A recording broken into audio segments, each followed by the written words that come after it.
ایک شخص میرے رسول کریم کی خدمت میں حاضر ہوا، عرض کی یا رسول اللہ میں کہیں لمبے سفر کو جا رہا تھا، میری بیوی حاملہ تھی، میں نے بیوی کو کہا تھا اگر بیٹا پیدا ہوا تو اپنے پاس رکھ لینا، اگر بیٹی پیدا ہوئی تو میرے آنے سے پہلے ہی اسے زندہ دفن کر دینا۔ یا رسول اللہ یہ کہتے ہوئے میں اپنے سفر کو چلا گیا۔ کچھ عرصہ بعد جب میں واپس اپنے گھر میں لوٹا، جیسے ہی میں نے گھر کی دہلیز پر قدم رکھا، کیا دیکھتا ہوں میرے گھر کے آنگن میں میری ایک ننھی سی بیٹی کھیل رہی۔ میں نے پوچھا تم کون ہو؟ اس نے کہا میں اس گھر کے مالک کی بیٹی ہوں۔ میں نے کہا اس گھر کا مالک تو میں ہوں۔ یہ کہنا ہی تھا کہ میرا ننھا پھول جلدی سے اٹھا، میرے قدموں سے لپٹ گئے، میرے قدم چوم رہا ہے، میرے ہاتھ چوم رہا ہے۔ میں نے اپنی بیوی کو گور کے دیکھا، میں نے کہا او کم بخت تو نے یہ کیا کر دیا ہے؟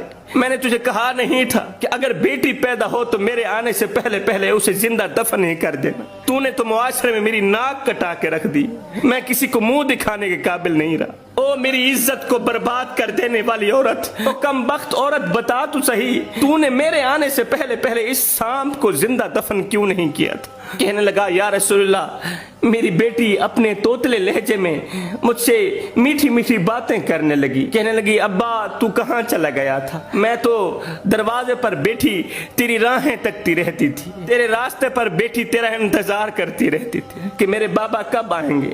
یا رسول اللہ میں اب موقع کی تاک میں رہا کہ مجھے کوئی ایسا موقع مل جائے میں اس سانپ کو اٹھاؤں جا کر زندہ دفن ہی کر دوں، تاکہ معاشرے میں میری ناک سلامت رہ جائے، معاشرے میں میری عزت سلامت رہ جائے۔ میری بیوی نے میری اس بیٹی کے دل میں اس طرح کی محبت ڈال دی تھی کہ وہ کبھی میرے ہاتھ دھلا رہی ہے، کبھی میرے سامنے کھانا رکھ رہی ہے، کبھی میری پیشانی چوم رہی ہے، کبھی میرے ہاتھ چوم رہی ہے۔ حضور جب میری بیٹی اپنے توتلے لہجے میں مجھ سے میٹھی میٹھی باتیں کرتی تھی نا، اس وقت ایک بار تو میرا دل کہتا تھا کہ اس پھول کو اٹھاؤں اپنے سینے سے لگا لوں اور ایک بار دل سے کہہ دوں کہ بیٹی تو میرا دل ہے، بیٹی تو میرے جگر کا ٹکڑا ہے۔